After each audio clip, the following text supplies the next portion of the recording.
Hi, my name is Hayden Idson. I am a senior and I've been attending IVLA for 3 years now.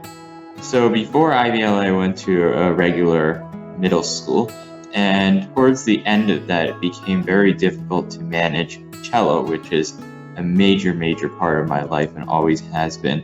So I started playing cello when I was 4.5 years old. I was so little at the time that I started on a viola held like a cello because I wasn't big enough for a real cello.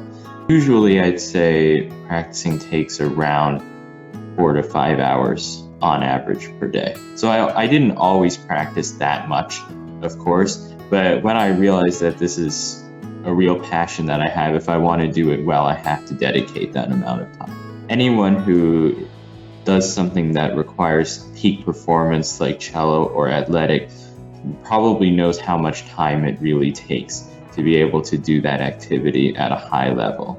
And IVLA scheduling flexibility was very important for me, as a lot of the events that need to happen for my music happen during school hours, takes up a considerable amount of time. IVLA scheduling flexibility is very helpful in this regard. I'd say that my favorite thing to play is definitely the 6 cello suites by Johann Sebastian Bach.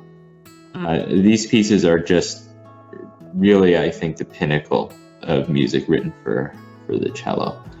So my plans after IVLA is, I guess, as generally as I can put it, is see where life takes me. I'm planning to try to go to a university where I would have a strong music education as well as an academic. Performing and auditioning is definitely different for every person. But I try to remind myself every time when I feel a little nerves coming on is that the purpose of music is to communicate. It's not to not mess up. Of course you don't want to mess up, but that's not the point. Because if that was the point of music, then we should have robots play music instead, because they won't mess up. What humans offer that's so different is the emotional connection with the music, and that's what's important, and that's what I always try to remember when playing music.